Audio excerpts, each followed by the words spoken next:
akan bahas tentang 5 bahasa kasih. Semoga Bapak Ibu masih on di sini, masih nyala, kepalanya belum ngantuk ya.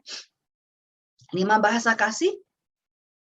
Setiap anak, setiap manusia, dewasa sekalipun, punya 5 bahasa kasih. Yang pertama adalah kata-kata pujian atau phrases, peneguhan. Tidak bisa dipungkiri orang Asia, ya orang tua Timur, itu jarang sekali memuji anak. Saya ngalamin sendiri. Mungkin kalau sekarang sih ibu-ibu muda, bapak-bapak yang papa-papa muda udah belajar banyak ya dari hal ini. Tapi zaman saya kecil itu, aduh, orang tua saya nggak pernah muji anak. Mau kita pinter kayak apapun, mau kita rajin kayak apapun, nggak pernah dipuji. Yang ada adalah tiap hari kedengaran gini. Anak saya mah males, bandel, keras kepala, aduh susah, aduh main melulu, apa segala gitu. Yang ada gitu. Tapi kalau di belakang kita, mereka sebenarnya memuji kita. Itu kata orang lain, gitu kan. Nah, kalau di Barat, dia di Amerika, itu kita semua terbiasa untuk memberikan pujian kepada anak. Wah, kamu hebat loh, nak. Kamu pandai banget, kamu cantik gitu, udah biasa. Kalau orang Indonesia nggak bisa, orang Asia nggak bisa. Nah itu kita maklumi karena perbedaan budaya. Tetapi dengan kita mengerti, hari ini kita belajar tentang kata-kata pujian, bahasa kasih seorang anak, ada anak yang kelompoknya adalah mereka lahir dengan bahasa kasihnya kata-kata pujian. Jadi artinya mereka merasa disayang, mereka merasa dihargai, mereka merasa dikasihi kalau mereka itu dipuji. Bukan mereka gila hormat, bukan. Emang bahasa kasihnya gitu. Jadi kalau Bapak Ibu tahu anaknya Bapak Ibu itu kelompoknya adalah bahasa kasihnya kata-kata pujian, berikan, puaskan mereka. Jangan sampai mereka haus, akhirnya mereka cari pujiannya dari orang lain, bukan dari orang tuanya. Jadi mereka kalau nggak terpenuhi ya bahasa kasihnya ini kayak orang kena makan morfin gitu ya, terus nggak dapet gitu, kayak begitu. Mereka kayaknya gelisah, mereka sedih, mereka murung. Oke, jadi jangan sungkan dan jangan segan-segan untuk memuji anak sendiri. Katakan, tapi jangan berlebihan. Jadi jangan lebay istilahnya orang sekarang, ya. Nah, mengapa orang tua perlu mengucapkan kata pujian? Karena kata pujian itu bisa memberikan motivasi dan semangat pada anak. Tapi harus diberikan dengan tulus, tidak boleh berlebihan. Terus kata-kata pujian ini juga sangat dibutuhkan terutama kalau anak kita sedang down, anak kita sedang terpuruk, anak kita sedang stres. Itu penting sekali. Jadi kita semua di sini perlu memperhatikan anak kita ada di posisi mana bahasa kasihnya, berikanlah apa yang dia butuhkan, tidak dengan berlebihan tapi dengan tulus, karena itu dibutuhkan oleh mereka. Nah ini contoh beberapa tindakan kalau kita mau memberikan pujian pada anak. Misalnya berikan kata-kata yang memberi semangat untuk sesuatu yang ingin dia capai. Ayo nak, kamu pasti bisa. Mama yakin kamu punya kemampuan untuk itu. Mama yakin kamu pasti bisa. Ayo lakukan. Terus ungkapkan apresiasi untuk segala hal. Bukan hanya terhadap apa yang dia capai. Misalnya ada anak kecil, dia ngelihat karpet kelipat. Lalu dia bisa rapin itu karpet sampai bisa rata lagi. Hal kecil yang mungkin buat orang dewasa nggak ada artinya. Tapi buat anak 4 tahun, itu sesuatu yang berarti karena dia bisa melakukan tanpa disuruh. Ucapkan pujian. Terima kasih nak, kamu pinter sekali loh, bisa rapin karpet. Mama aja nggak lihat tuh karpet kelipat. Kamu bisa balikin lagi ke arah yang baik. Thank you ya, makasih, kamu pinter deh. Puji dia. Dan itu sangat berarti dan terekam dalam hatinya dan dalam otaknya bahwa mamanya mengerti kebutuhan dia. Kalau dia anak yang bahasa kasihnya pujian, maka dia itu akan ingat seumur hidup bahwa mamanya is the best. Mamanya peduli dengan dia. Oke, tuh jadi simak apa yang anak Anda lakukan. Puji karakter baik anak Anda. Jangan malu-malu. Jadi misalnya gini, dia bikin gambar gitu ya. Anak kecil kan coret-coret gitu. Terus menurut kita gini, gambar apa sih jelek banget. Dah boro-boro gue mau muji. Udah kayak benang kusut gitu. Apa yang mau dipuji? Kita cari cara di mana kita bisa memuji atas usaha dia. Walaupun mungkin hasilnya nggak sebagus yang kita inginkan, tapi kita tetap bisa puji. Misalnya gini, wah mama suka sekali kamu berani pakai warna campur-campur. Ini warna campur-campurnya ini seperti pelangi atau warna campur-campurnya enak dilihat di mata. Bagus loh, mama suka kombinasi warna yang kamu pakai. gitu. Jadi puji sesuatu yang benar-benar terjadi, jangan yang lebay, jangan yang bohong-bohong, yang cuma nyenengin hati dia, enggak. Tapi yang benar-benar sehingga dia merasakan usahanya itu dihargai. Apa aja? Misalnya gini, oh cara kamu pegang pensil warna itu bagus loh. Mama setuju sekali begitu. Bagus sekali dan kamu bisa menghabiskan waktu gambar ini aja nih. Hebat banget, kuat loh kamu, bagus, mama suka sekali. Dan kamu bisa duduk manis, ngegambar gitu. Pinter kamu. Ya, jadi kita berikan pujian tidak segan-segan.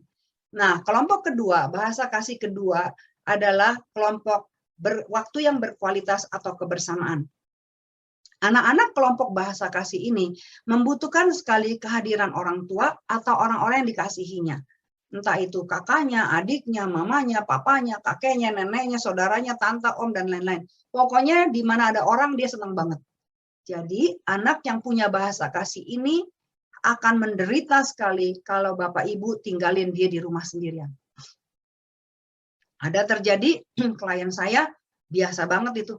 Kalau kemana-mana pergi, anaknya dikunciin, masih umur 4 tahun, dikasih makanan, ditinggal, sampai pulang kerja. Aduh, itu selain takut ketahuan sama pemerintah di sini ya, kalau di Amerika nggak boleh ninggalin anak di bawah 13 tahun. Tapi itu terjadi. Dan saya sedih banget. Jadi saya mau kunjungin, mau ngasih dia makanan apa nggak bisa. Karena anaknya dilarang untuk buka pintu.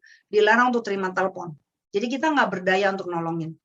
Nah, anak yang kualitas bahasa kasihnya adalah waktu yang berkualitas atau kebersamaan akan sangat menderita dan merasa ditolak dan merasa ditinggal dan merasa disakiti kalau orang tuanya tinggalin dia.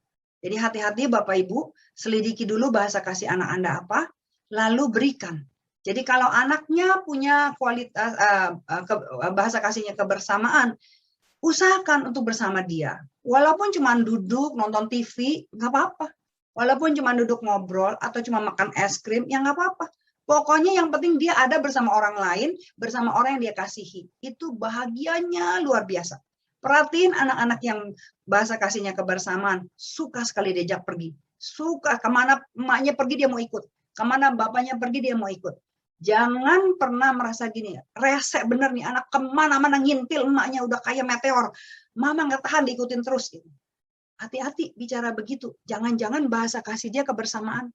Jadi jangan buru-buru diomelin. Selidikin dulu. Oke? Karena kalau dia haus, dia nggak mendapatkan itu. Dia kayak orang linglung gitu. Jadi kosong terus, berkurang. Terus lama-lama dia jadi pemurung. Jadi anak yang susah bersosialisasi. Dan jadi anak yang cuek sama lingkungan. Ya udah, gue biasa digituin, biarin aja. Nanti gede juga dia akan gituin temennya. Nggak peduli. Kayak ada unsur balas dendam gitu. Ya. Nah, contoh tindakan kebersamaan itu kita bisa duduk main komunikasi bersama anak kita tanpa gadget tentu ya. Terus kita bisa pergi bersama anak kita, membaca bersama, belajar sesuatu yang baru bersama. Berikan contoh bagaimana dia patuh sama pimpinan. Jadi misalnya kalau kita lagi main sama dia tetap harus menghormati kita papa mamanya. Jadi dia harus tahu batasan-batasan gitu kan, ajarkan dia. Nah itu kebersamaan itu tidak bisa dibeli, tidak bisa dibayar oleh apapun. Terutama untuk anak yang bahasa kasihnya quality time. Ya. Nah yang ketiga bahasa kasih gift, hadiah. Ada anak yang kalau dia masuk kelompok bahasa kasih ini, dia itu merasa sangat dikasihi, merasa sangat disayang, merasa sangat diperhatikan kalau dia dikasih gift, kalau dia dikasih hadiah. Bahkan mungkin hadiah yang tidak berharga. Mungkin hadiah yang cuma pensil 1 atau permen 1 gitu, yang mungkin nggak mahal. Itu bagi dia berharga sekali. Rasanya dunia indah. Jadi ibu bapak bisa perhatiin gini, kalau anak yang dikasih hadiah, walaupun cuma kecil, disimpan baik-baik, ya dinikmati banget. Terus makannya nanti aja disimpan gitu. Wah itu berarti bahasa kasih dia tuh hadiah. Karena dia menghargai setiap hadiah yang diberikan oleh siapa saja.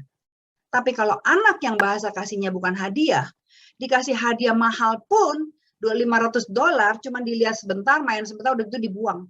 Itu berarti bahasa kasih dia bukan hadiah.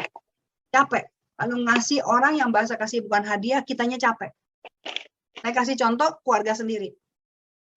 Suami saya itu bahasa kasih bukan hadiah. Sampai hari ini kita udah menikah 25 tahun. Tetapi saya beliin dia hadiah baju barangkali baru 2 kali. Karena dia bilang gini, aduh nggak usah beli baju lah, baju masih banyak. Ngapain sih beli-beli baju lagi, nggak usah. Terus maunya apa? Nggak usah apa-apalah, kamu ada di sini aja masak buat saya udah happy. Ngapain sih mesti beli hadiah, buang-buang duit tuh. Orang yang kalau bukan bahasa kasihnya hadiah, amit-amit dikasih apapun tidak merasa itu berharga. Mereka bukan nggak menghargai kita, bukan, tapi mereka merasa annoying gitu, nyebelin, buat apa sih buang-buang duit gitu loh. Kayak mereka nggak menikmati itu. Ya, jadi periksa anak Anda apakah bahasa kasihnya hadiah atau bukan. Nah, contoh tindakan bagi anak kecil. Berikan stiker sebagai tanda apresiasi.